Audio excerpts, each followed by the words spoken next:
¿Qué pasaría si te dijera que las grandes obras de la literatura rusa del siglo XIX no son simplemente novelas de amor, honor y problemas sociales, sino crónicas cifradas de un mundo que hemos perdido? ¿Qué tal si te revelo que, bajo esas líneas familiares, se oculta una realidad asombrosa y completamente diferente? Hemos sido educados para ver en estos textos solo lo que nos enseñaron en la escuela, pero ¿y si esos escritores y poetas se convirtieron en astutos criptógrafos, ocultando verdades profundas sobre nuestro reciente pasado bajo la estricta censura de su época? Mientras tanto, suscríbete a mi canal Desclasificado, dale a me gusta y deja un comentario con al menos 7 palabras. Si quieres, comparte este vídeo con otras personas. Eso ayudaría mucho a mi canal. Gracias y seguimos adelante. La censura no solo servía para silenciar críticas políticas, ¿y si su verdadero objetivo era ocultar historias que podrían sacudir los cimientos de la nueva realidad? Algunos, como Iván Turgeniev, lanzaban mensajes casi abiertamente, dejando pistas evidentes. Por otro lado, otros autores, como Alexander Pushkin, transformaban sus obras en verdaderos acertijos literarios, donde cada fecha y cada rima tienen un significado crucial. Su poema Ruslan y Lyudmila, por ejemplo, podría no ser solo un cuento de hadas, sino un mensaje profundo. En él, Ruslan simboliza la tierra rusa, mientras que Lyudmila representa a su pueblo. Pero para entenderlo debemos mirar más allá de lo superficial. ¿Te has preguntado alguna vez sobre los mamuts, las guerras globales que han cambiado la faz del planeta, los gigantes que fueron nuestros ancestros, o los cambios climáticos y el gran diluvio que no fueron meras leyendas, sino realidades recientes en la memoria de nuestros abuelos? Imaginemos juntos cómo estos escritores han dejado un mensaje encubierto, una carta de navegación para aquellos que están dispuestos a ver. No solo luchaban contra un régimen, sino que se convirtieron en verdaderos guardianes de una historia olvidada, arriesgándolo todo para transmitir a través de imágenes y metáforas los fragmentos de verdad que la versión oficial intentaba borrar para siempre. Considera esta idea. ¿Y si detrás de las bellas fábulas de Pushkin, las escenas cotidianas de Turgeniev y la sátira de Gogol se oculta un único mensaje sobre un mundo desconocido? Un mensaje sobre verdaderos gigantes, guerras borradas de los libros de texto y un clima que ha cambiado hasta el extremo. Estas obras se presentan como mapas repletos de pistas dejadas para los que están dispuestos a indagar. Nos han dejado una llave y ahora intentaremos utilizarla. Comencemos nuestra investigación con la imagen que parece más mítica y familiar, la del Gran Diluvio. Estamos acostumbrados a considerarlo una antigua leyenda, pero ¿y si este evento sucedió hace muy poco?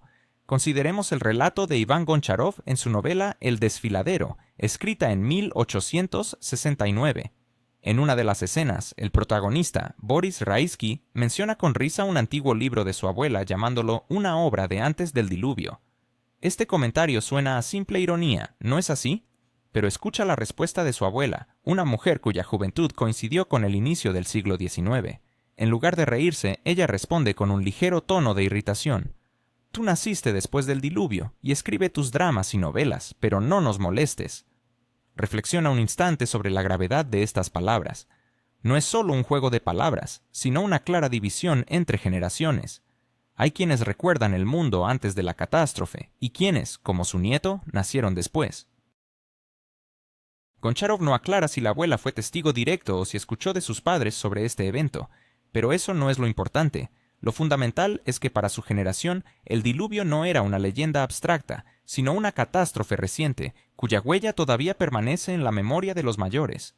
Esta frase aparentemente trivial revela una profunda grieta en la historia que divide el mundo en un antes y un después. Observa que Boris Pavlovich Raisky representa a un hombre del Nuevo Mundo, para quien antes del diluvio solo significa pasado de moda. No comprende de qué habla su abuela, porque él nació tras la catástrofe. En cambio, ella es un vestigio del antiguo mundo. En su memoria, el diluvio es tan real que lo utiliza como un punto de referencia en el tiempo. Si las personas hablaban de forma tan cotidiana sobre el diluvio, ¿no es posible que también recordaran el mundo que existía antes, con sus sorprendentes habitantes que hoy consideramos criaturas míticas de épocas prehistóricas? Esta simple frase abre una asombrosa posibilidad. Si el diluvio fue una línea divisoria real en el tiempo, ¿cómo era el mundo antes de esa línea? ¿Qué sorprendentes seres lo habitaban? quizás lo que hoy consideramos mitos prehistóricos eran, para las personas de aquella época, tan comunes como el ganado en nuestros días. Los escritores del siglo XIX nos ofrecen respuestas directas y sorprendentes. Turgeniev no estaba solo en sus recuerdos. Anton Chejov, en su relato El Crítico, también utiliza la sorprendente expresión mamuts de antes del diluvio. Para él, al igual que para Goncharov, esto era algo real, relacionado con el mundo antes de la gran catástrofe. Pero lo más increíble comienza cuando nos dirigimos a hallazgos contemporáneos. Sorprendentemente, algunos colmillos de mamut encontrados hoy poseen un fondo radioactivo que supera la norma en varias, e incluso en decenas de veces. Además, algunos de ellos presentan marcas que sugieren haber sido cortados con herramientas metálicas. Si unimos estos dos hechos, tenemos criaturas que los escritores del siglo XIX recordaban, marcadas por la radiación y el metal. ¿Qué fuerza no solo pudo eliminar a estos gigantes, sino dejar tal huella tecnogenética en sus restos? ¿Podrían haber sido víctimas de una guerra? Los escritores nos brindan pistas, describiendo extraños dispositivos de poder en las ciudades de su tiempo, y así ofrecen respuestas que son directas y casi impactantes. Sumergámonos en el mundo de Iván Turgeniev, en sus Notas de un cazador. En el relato El ermitaño y Kalinic, el autor describe la vida y las conversaciones de simples campesinos. En el transcurso de un diálogo, uno de los personajes, un campesino llamado Hori, hace algo asombroso. Turgeniev escribe: al mencionar esa palabra, Hori levantaba su pie y mostraba una bota, probablemente hecha de piel de mamut. Detente un momento y reflexiona sobre esta afirmación. No es un cuento, ni una alegoría. Es una observación cotidiana, integrada en un contexto realista, donde esos seres, que hoy consideramos parte de un pasado remoto, formaban parte de la vida diaria y la memoria colectiva. ¿Te has preguntado alguna vez cómo un campesino del siglo XIX podía llevar botas hechas de piel de mamut? ¿Qué significa que escritores como Turgeniev lo mencionen con tanto desparpajo, como si fuera algo cotidiano? Si los mamuts desaparecieron hace miles de años, ¿cómo es posible que en pleno siglo XIX se usaran sus pieles como material? La fascinación por estos enigmas históricos se hace más intensa al indagar en las obras literarias de esa época. Imagina por un momento que la memoria de los mamuts era tan reciente que sus restos eran un recurso práctico y cotidiano. Turgeniev no es el único que ofrece pistas. En sus relatos, el mamut no es un vestigio de un pasado remoto, sino un recordatorio de un mundo donde su existencia era parte de la vida diaria. Esto desafía nuestra comprensión del tiempo y la historia, pues sugiere que el ciclo de los mamuts no se cerró con el fin del último periodo glacial, sino que pudo haber continuado hasta bien entrado el siglo XIX. Una pregunta inquietante surge: ¿qué tipo de fuerza podría haber aniquilado a estas majestuosas criaturas y al mismo tiempo dejar en sus restos huellas de radiación? ¿Fue un cataclismo natural o una manifestación de la intervención humana? La narrativa sugiere que podría tratarse de secuelas de un conflicto global, una guerra auténtica que alteró el equilibrio de la humanidad y la naturaleza. Pero, ¿cómo podemos encontrar indicios de una guerra que no se menciona en las crónicas oficiales? Los escritores del siglo XIX nos ofrecen una clave. No se encuentra en descripciones de batallas, sino en detalles cotidianos que podrían parecer banales a simple vista. Gogol, en su obra Almas muertas, brinda una descripción fascinante del jardín de la ciudad. Los árboles delgados y torcidos, apenas sostenidos por soportes triangulares, son un retrato de una naturaleza en decadencia. Sin embargo, el verdadero hallazgo se encuentra en la forma en que menciona que el jardín fue creado gracias al cuidado del gobernante civil. Este término, gobernante civil, no es trivial. En aquellos tiempos existían dos tipos de autoridad local: los gobernadores civiles y los militares. Los primeros eran designados para tiempos de paz, mientras que los segundos eran enviados a regiones en conflicto. La mención de un gobernante civil en un contexto donde debería haber uno militar sugiere que la ciudad estaba bajo un estado de emergencia, un estado de guerra no declarado. Esto plantea una inquietante revelación. Gogol, sin quererlo, nos revela una Rusia que vive en un estado de guerra permanente, una ocupación silenciosa que no se proclamaba a los cuatro vientos, pero que estaba presente en cada rincón de la sociedad. En cada provincia, en cada pueblo, existían dos estructuras de poder: una civil, que daba la ilusión de control sobre la vida cotidiana, y otra militar, que vigilaba y dominaba todo. Esta dualidad no era un simple capricho administrativo, sino un reflejo de un país bajo un régimen militar, incluso cuando la historia oficial no hablaba de conflictos internos. Era una guerra de magnitudes tan abrumadoras que tuvo la capacidad de causar la extinción de especies enteras y de imponer un control total sobre vastas áreas. Su impacto no solo fue social, sino que dejó marcas en el propio planeta, alteraciones en el paisaje, en la atmósfera y, por supuesto, en el clima.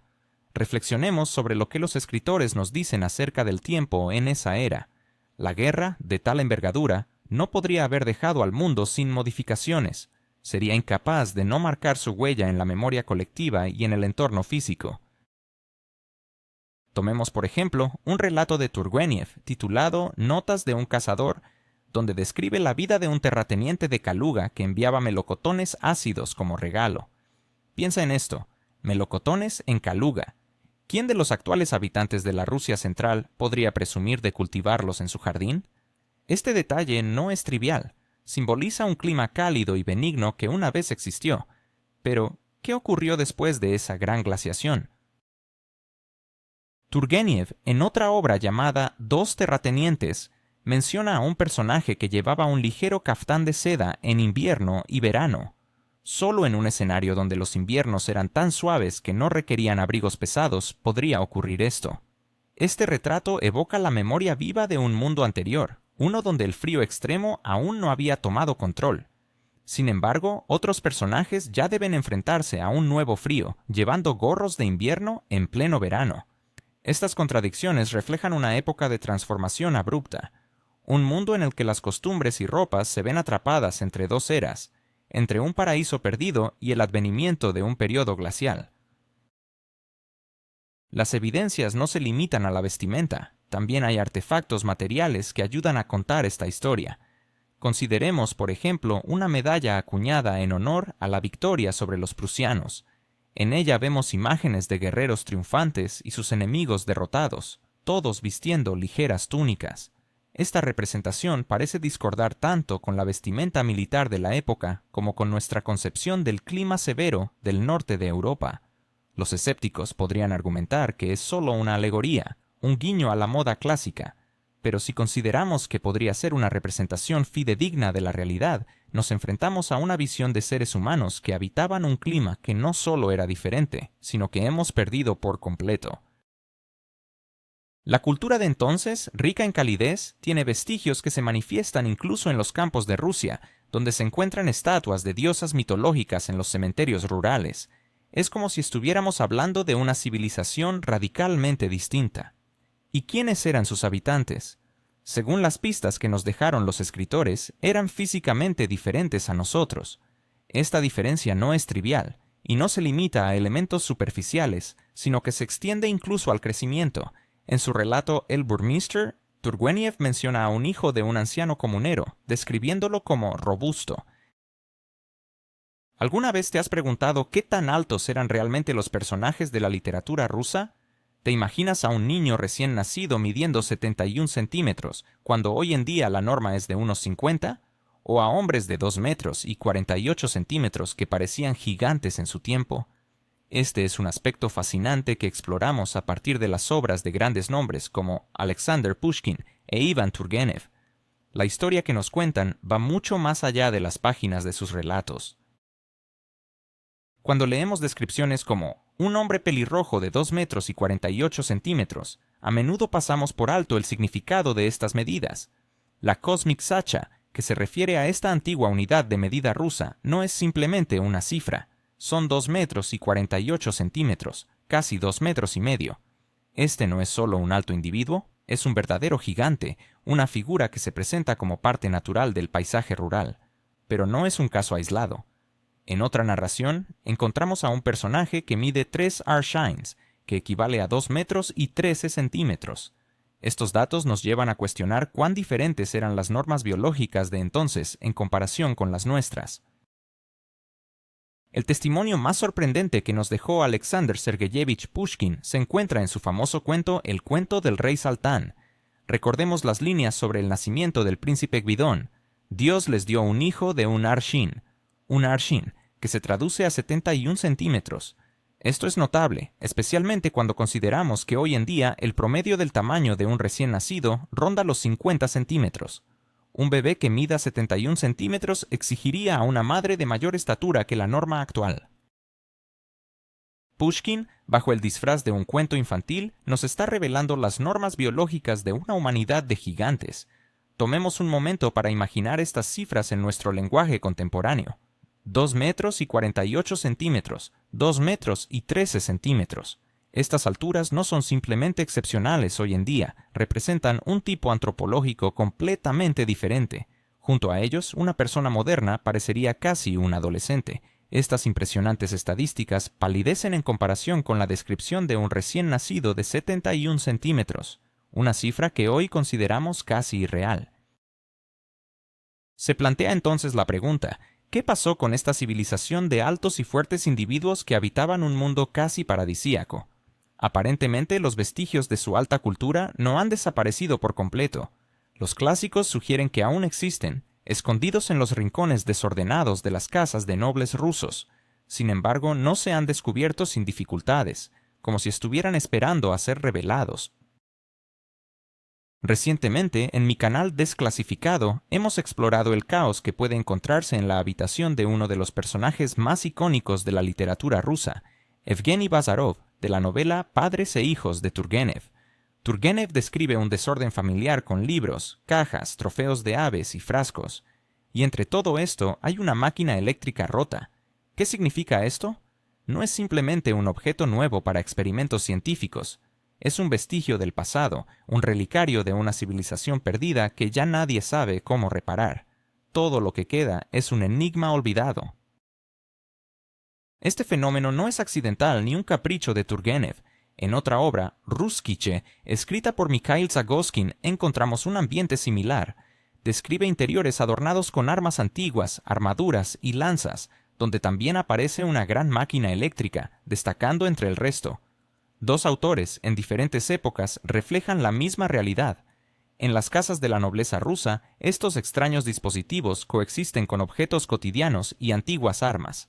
No suscitan asombro, son tan comunes como los muebles mismos, un recuerdo de algo que una vez fue.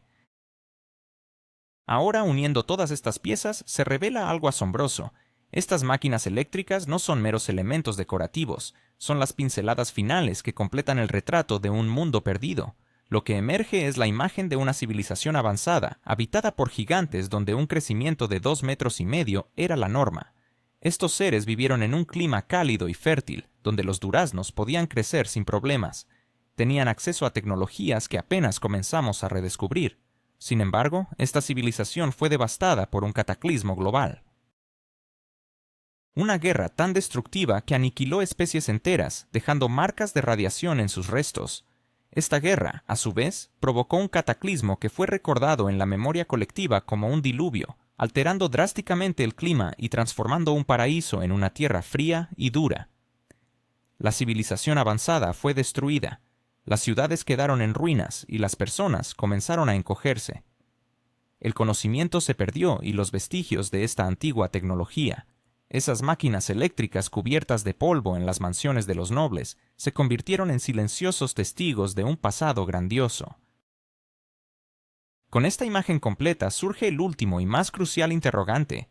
Si todos estos eventos, la guerra, el diluvio, el cambio climático, ocurrieron tan recientemente que los abuelos de los escritores aún los recordaban, ¿qué sucede con nuestra cronología oficial? ¿Por qué hay una brecha de siglos, incluso milenios, entre nosotros y ese mundo? La narrativa está clara, pero la percepción del tiempo ha sido alterada por la catástrofe. Una vez más, volvemos a Turgenev. En su relato, el campesino Ovsianik describe a uno de sus personajes como uno de los últimos hombres del viejo siglo, un recuerdo de los boyardos rusos anteriores a los tiempos de Pedro. Según la cronología oficial, esos tiempos son del siglo XVII, pero la historia de Turgenev se desarrolla en la década de 1840. Entre ambos periodos hay una brecha de 160 años. ¿Cómo es posible que Turgenev haya podido ver y relacionarse con personas que lo recordaran como aquellos de hace más de un siglo y medio? Este es el núcleo de la cuestión. Es como si hoy dijéramos que nuestro vecino se asemeja a alguien de la era de Alejandro Priémeve. Suena absurdo, ¿no? Pero esta absurdidad desaparece si suponemos que no existió tal vacío de tiempo. La catástrofe pudo haber ocurrido mucho más tarde, y para las personas del siglo XIX, aquellos tiempos anteriores a Pedro no eran una antigüedad lejana, sino un pasado reciente que recordaban sus padres. Otro ejemplo se encuentra en el relato Lebediani. Turgenev describe una magnífica troika de caballos y exclama: «Qué bien sería dar un paseo al rey Iván Vasilievich en un día festivo». Pero, ¿de qué rey Iván Vasilievich habla? Si se refiere a Iván el Terrible, el cual, según la historia oficial, vivió 3 siglos antes de esa época. Sin embargo, en la voz de Turgenev, suena como si estuviera hablando de un gobernante conocido y reciente, y no de una figura del lejanísimo pasado medieval. Así se presenta la clave final para desentrañar este misterio.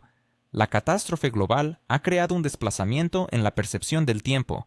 Las narrativas de nuestros clásicos rusos revelan un pasado que, aunque distante, se siente innegablemente cercano. ¿Alguna vez te has preguntado cómo la realidad de un mundo, poblado por reyes, nobles y príncipes, puede desvanecerse tan repentinamente como si nunca hubiera existido? ¿Qué pasaría si te dijera que la obra de autores como Turgenev podría revelar secretos ocultos de un pasado casi olvidado? ¿Estás preparado para mirar la literatura rusa desde una perspectiva completamente nueva? La devastación fue tan profunda que el tiempo mismo pareció quemarse en la conciencia de los sobrevivientes. Todo lo que una vez fue, el esplendor de un imperio, la intriga de palacios, las luchas de poder entre los aristócratas y la vida cotidiana de los campesinos, se ha transformado en un eco distante. La grandeza de un mundo que parecía eterno se ha convertido en un mero recuerdo, un pasado reciente que ahora nos invita a reflexionar sobre su significado. En este contexto, la literatura se erige como un puente hacia lo que fue, un testimonio de un tiempo en el que la vida y la muerte, la gloria y la ruina se entrelazaban de manera indisoluble. Ahora que has recibido esta clave, te animo a que te sumerjas en las páginas de esos clásicos que tal vez hayas leído antes. Imagina cómo, al volver a leer las obras de autores como Turgenev, puedes descubrir un nuevo horizonte de significado que antes pasaba desapercibido. La literatura rusa no es solo una colección de historias ficticias, es un mensaje vibrante y auténtico que resuena desde un mundo que ha cambiado radicalmente. Cada palabra, cada frase, se convierte en un puente hacia un universo donde las emociones y las experiencias humanas son palpables y reales. Este mensaje, que proviene de una era casi olvidada, puede ofrecernos lecciones valiosas sobre la condición humana. Nos recuerda que la historia, aunque a menudo parece distante y ajena, está íntimamente entrelazada con nuestras vidas actuales.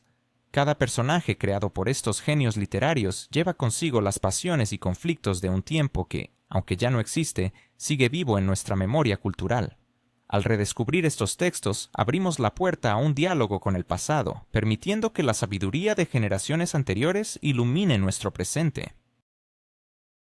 Así que, la próxima vez que te sumerjas en las páginas de la literatura rusa, recuerda que no solo estás leyendo historias, estás conectando con un legado que ha sobrevivido a la prueba del tiempo, un legado que continúa hablándonos y guiándonos en un mundo que a menudo parece caótico e incierto. La invitación está sobre la mesa. ¿Te atreves a aceptar este desafío y descubrir lo que el pasado tiene reservado para ti?